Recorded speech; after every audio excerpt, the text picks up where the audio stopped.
This is Steve Hanley. And this is Matt Whitaker. And tonight we're talking about Tom Clancy's The Division, which is the latest game in a long line of original Tom Clancy novels based on games, based on movies, based on books. Now, Matt, you had the privilege to head out to Los Angeles, the city of angels, and check out The Division before anybody else could. I did. I got to play the Xbox One version for 3.5 hours.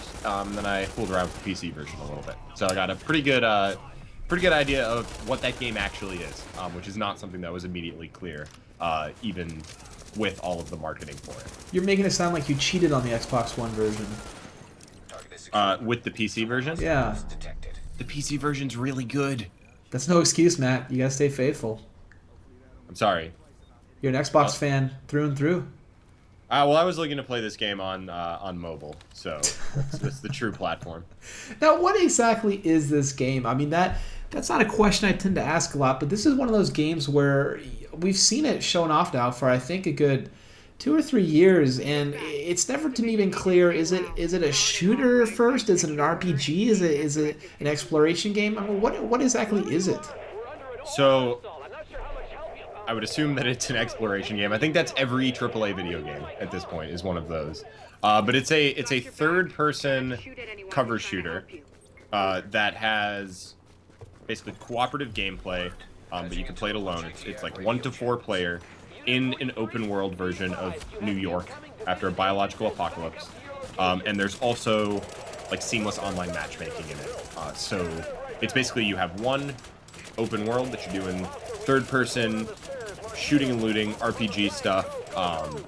Definitely kind of one of those games in like the Destiny vein. Only the big hook here is that it has a really cool concept. It's third person and has that Tom Clancy gameplay that you expect with that sort of thing. And then it also doesn't feature any menus really once you're in the world. You do everything in the actual world. So and the fact that I have to explain all of that shows kind of how tough it is to really illustrate this game, because really it's just third-person Destiny with no load. Is it your typical sort of Ubisoft open world game like Watch Dogs or Assassin's Creed, or is it its own new thing entirely? Kind of. So it's definitely its own thing. It's definitely a full-on RPG. It's not sort of like the RPG light type of thing that we're looking at with something like Watch Dogs or something like Far Cry, which aren't RPG games by any means, but they have, you know, those little ranking elements. Like, this is a full-on stat-based role-playing game.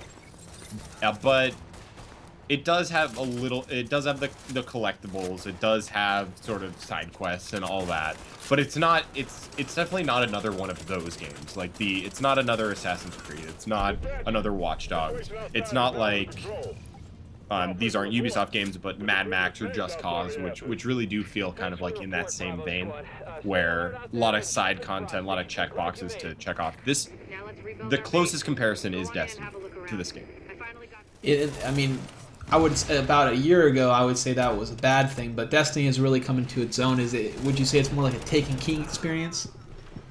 So that's the thing with this game. I guess kind of diving into what I actually think about it, I had a fantastic time playing this game. Wow. The 3.5 hours I spent with the Xbox One version felt like 30 minutes, and I haven't experienced that with a Ubisoft game since maybe Black Flag, and then I'm not really sure before that. So it's this game that's been marketed after playing it, I would say exceptionally poorly, because it's been dragged out. It featured some of that nonsense at E3 that people were doing, where they have the overly zealous team chat inserted over the gameplay.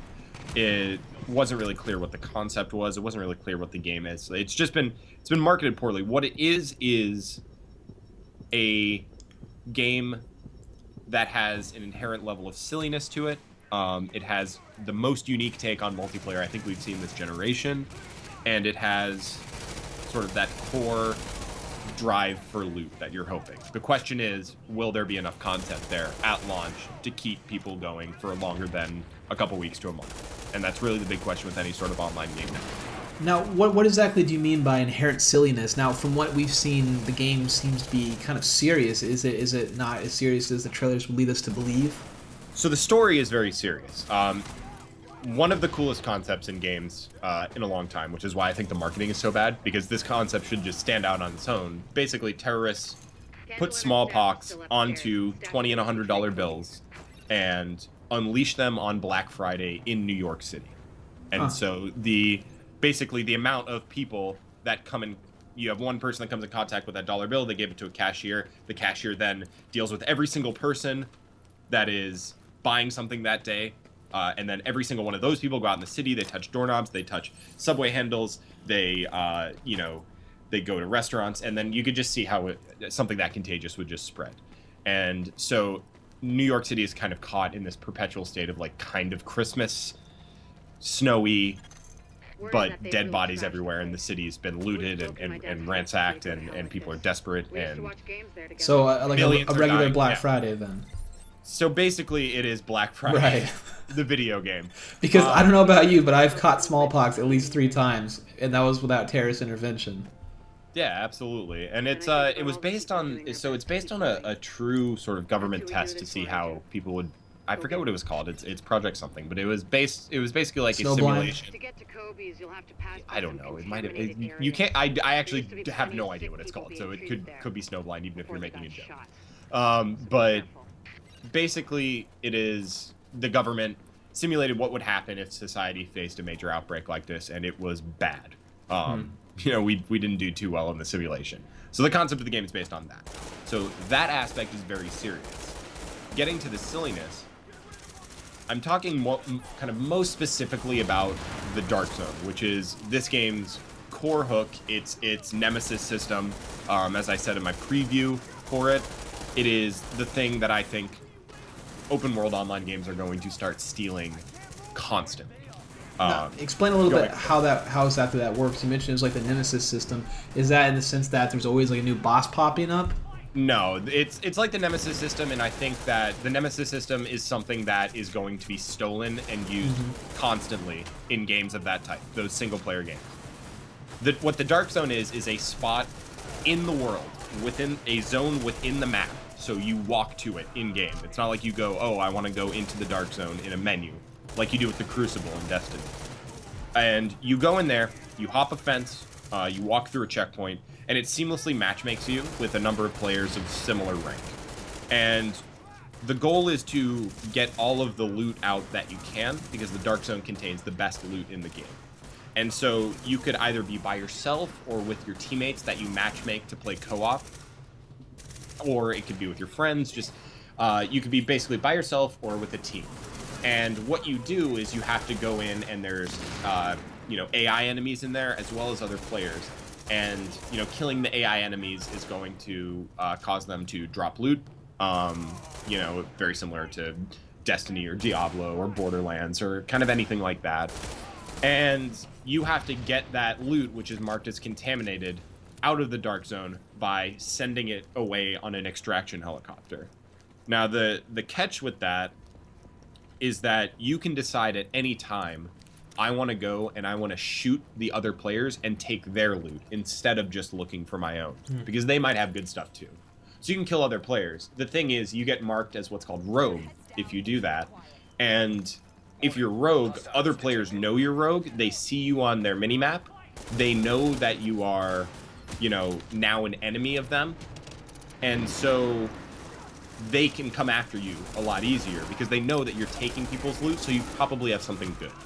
And then when you extract that loot out of there, everybody knows you're doing it. So if you are in the Dark Zone and you want to say, hey, I'm going to go in, get some loot, there's a spot on the map where people are getting loot out of there, and they're kind of stuck there until they do, defending themselves.